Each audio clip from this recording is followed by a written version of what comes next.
ఆంధ్రప్రదేశ్లో జిల్లాల పునర్విభజన కొంచెం ఆమోదం కొంచెం ఖేదంగా మారింది. కొన్ని చోట్ల జనాలు హర్షం వ్యక్తం చేస్తూ ఉండగా మరికొన్ని చోట్ల నిరసనలు హోరెత్తుతున్నాయి.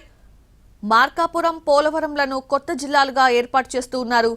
దీనిపై ఇవాళ జరిగిన కేబినెట్ సమావేశంలోనూ చర్చ జరిగింది. ఈ నెల 31 లోపు గెజెట్ నోటిఫికేషన్ కి ప్రభుత్వం సిద్ధమవుతోంది. అయితే అన్నమయ్య జిల్లా కేంద్రంగా మదనపల్లి ఉండాలన్న నిర్ణయంపై భిన్న స్వరాలు వినిపిస్తున్నాయి.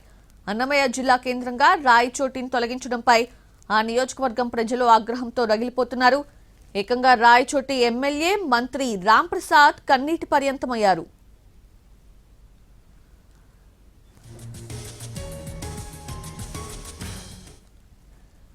ఏపీలో 3 కొత్త జిల్లాలు, 5 రెవెన్యూ డివిజన్ల ఏర్పాటుకు సంబంధించి ప్రాథమికంగా నోటిఫికేషన్ ఇచ్చారు.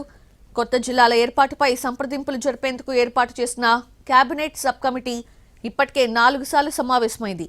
సీఎం చంద్రబాబుతో కూడా 3 సార్లు సమావేశం జరిగింది. కేబినెట్ సబ్ కమిటీకి 927 అభ్యంతరాలు అందాయి.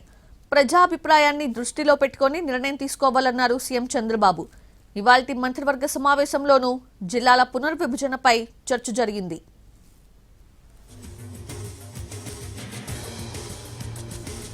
మార్కాపురం, మదనపల్లె, రంపచోడవరం కేంద్రంగా పోలవరం కొత్త జిల్లాల ఏర్పాటుకు కేబినెట్ సబ్ కమిటీ ప్రతిపాదనలు చేసింది.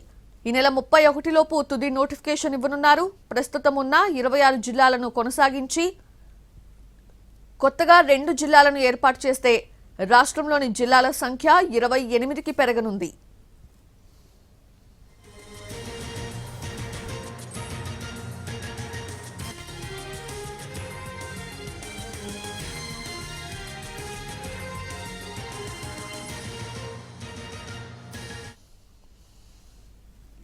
ప్రజల అభీష్టం మేరకే జిల్లాల పునర్విభజన ఉంటుంది అన్నారు మంత్రి Nadendla Manohar.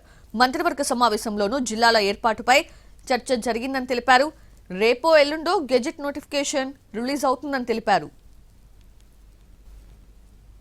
The representations we have received and also how our administration has given us feedback, అది బేస్ చేసుకుని తయారు చేసిన ఫైనల్ డ్రాఫ్ట్ ఇది బహుశా రేపో ఎల్లుండో నోటిఫికేషన్ ఫైనల్గా ఇస్తారు. దాని తర్వాత సెన్సస్ మొదలవుతుంది. This exercise has nothing to do with delimitation of constituencies different exercise all together.